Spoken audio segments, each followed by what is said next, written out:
નમસ્કાર, શ્રી સરસ્વતી સંગીત ક્લાસીસ વિસનગરથી મહેસાણા જિલ્લો હરીશ પ્રજાપતિ આપ સૌનું મારી યુટ્યુબ ચેનલ પર ખૂબ ખૂબ હાર્દિક સ્વાગત કરું છું.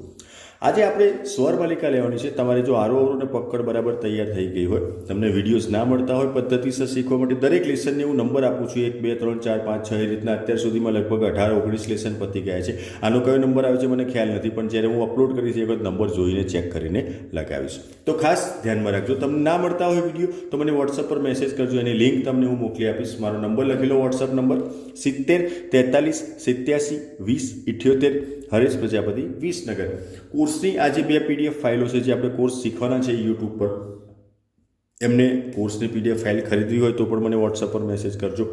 જેમને યુટ્યુબમાંથી વિડીયો શોધીને શીખવાનો કંટાળો આવે છે અને મારી પાસેથી પર્સનલ શીખવું છે, તમને મારા વિડીયોઝ ગમતા હોય, તમને મારી પદ્ધતિ શીખવાડવાની ગમતી હોય અને તમે પૈસા ખર્ચી શકો છો, તો વોટ્સઅપ કોર્સ મારી પાસે અવેલેબલ છે. 10 થી 12 મહિનાનો કોર્સ છે. પદ્ધતિસર શીખવાડું છું, કનેક્ટ થઈને શીખવાડું છું.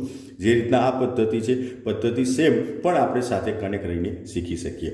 બીજી વસ્તુ, એની માહિતી જોઈતી હોય, વોટ્સઅપ કોર્સની તમારે એડમિશન લેવું હોય તો મને વોટ્સઅપ પર મેસેજ કરજો.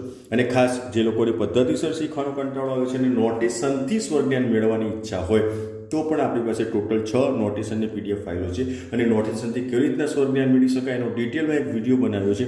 એ તમને ના મળતો હોય તો મને વોટ્સઅપ પર મેસેજ કરજો, એની લિંક મોકલી આપીશ. એ વિડીયો પહેલાં સૌપ્રથમ જોઈ લેજો અને પછી તમને એવું લાગે કે નોટેશનથી સ્વર જ્ઞાન મેળવી શકીશું, મારે પદ્ધતિસર શીખવું નથી, તો નોટેશનની PDF ફાઇલ તમે ખરીદવા માટે મને વોટ્સઅપ પર મેસેજ કરી શકો છો.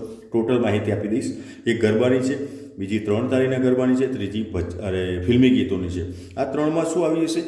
મ્યુઝિક તમે ફિલ્મી ગીતોમાં વગાડી શકશો. ફિલ્મી ગીતોનું મ્યુઝિક ગરબામાં હિંચ, ભાંગડા, સનેડો, આરતી, સ્તુતિ બધું જ આવી જશે. આખો ગરબાનો પ્રોગ્રામ તમે મ્યુઝિક સાથે કરી શકો. ચોથી લગ્ન ગીતની PDF ફાઇલ, 5મી ભજનની અને 6ઠ્ઠી ધૂનની 6 એક સાથે ખરીદો, 50% ડિસ્કાઉન્ટ મળશે. ઓકે, આ માહિતી તમારા માટે જરૂરી હતી. તો આવો સ્ટાર્ટ કરીએ. સ્વર માલિકા સૌ પ્રથમ આપણે સમજવું પડશે કે સ્વર માલિકા જે છે એ આપણે કેવી રીતે વગાડવાની છે. તો અહીંયા ખાસ ધ્યાનમાં રાખજો કે સ્વર માલિકાનો જે પહેલો ભાગ છે, પહેલી લાઈન છે, એમાં જેમ જેમ આપણે જોતા જઈશું તો સૌ પ્રથમ લખ્યું છે સા સા, અરે સોરી, આ તો કાફીની છે એક. ઓકે, રાગ ભોપાલીની સ્વર માલિકા.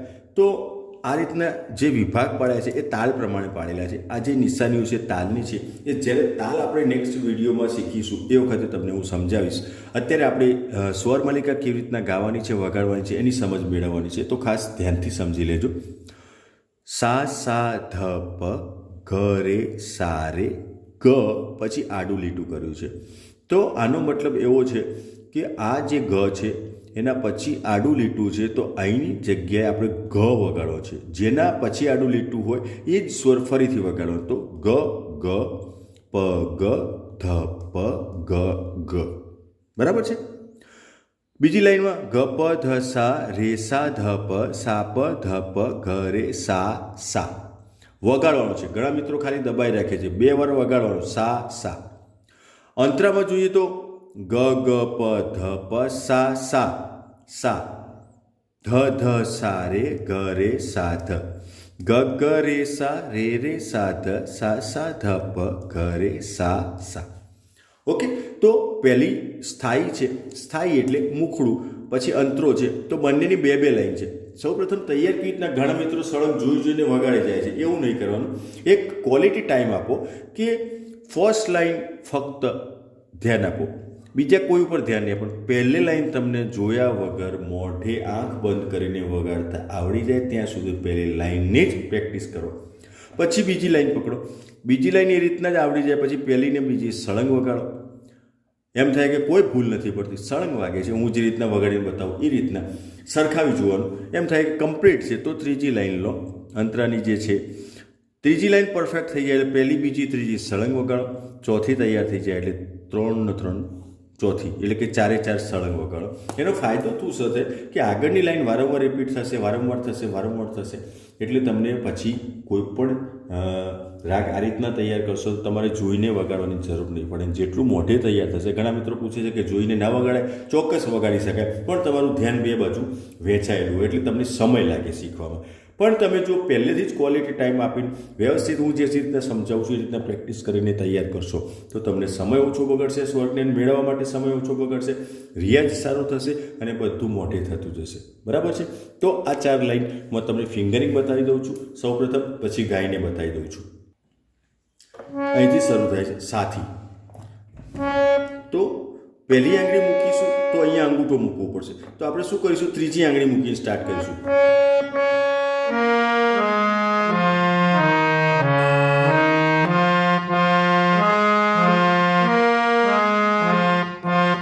પહેલી લાઈનમાં જોઈ લીધું ફિંગરિંગ, કોઈ જ ગાતની તકલીફ ના પડી. જુઓ હું આ રીતના સેટ કરેલું છે. જુઓ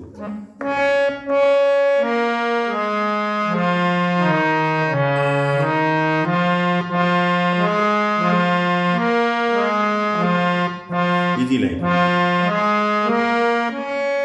હવે તમારી ટચલી આંગળી તમે યુઝ કરી શકતા હોય તો ટચલી આંગળીનો યુઝ કરજો.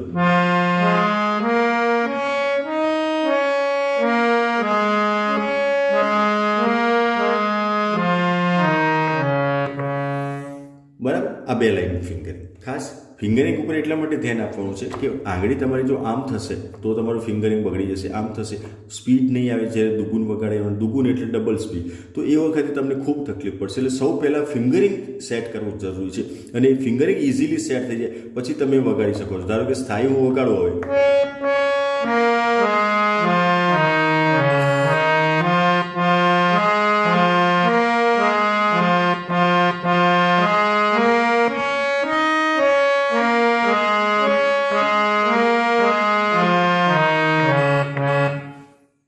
ક્યાંય અટક્યા વગર, ખાંચું પડ્યા વગર વાગી જાય એટલે સમજવાનું કે કમ્પ્લીટ છે. હવે અંતરો લઈએ.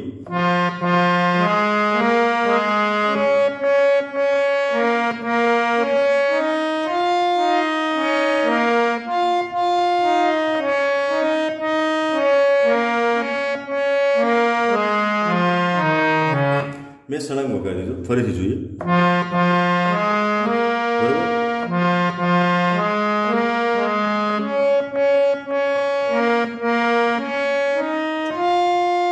બરોબર?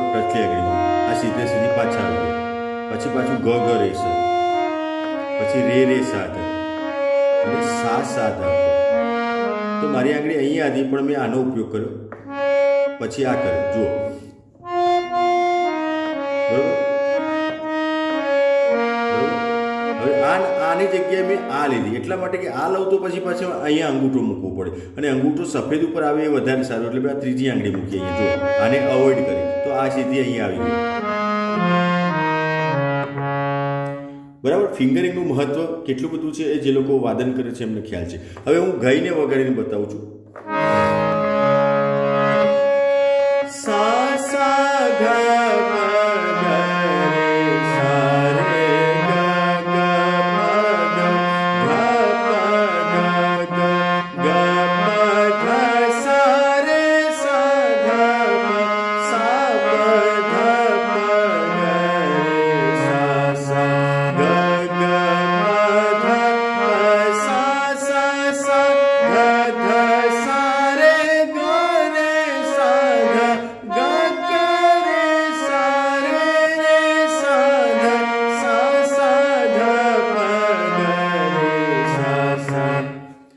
જે લોકોએ ધ્યાનથી જોયું હશે તો મારું ફિંગરિંગ અહીંયા ચેન્જ થઈ ગયું. મેં અહીંયા અંગૂઠો મૂક્યો, મારી ટચલી આંગળી બરાબર ચાલતી નથી. તો આ પ્રશ્ન ઘણા પૂછવાના હતા એટલે મેં અત્યારે જ તમને કહી દીધું કે તમારી ટચલી આંગળી કામ નથી કરતી તો તમે અહીંયા અંગૂઠો મૂકી શકો,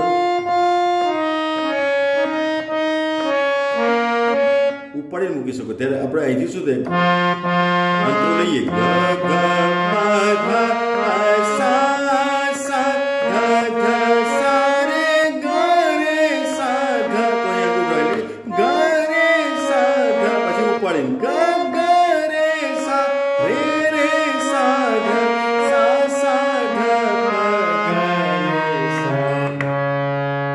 ઠીક છે?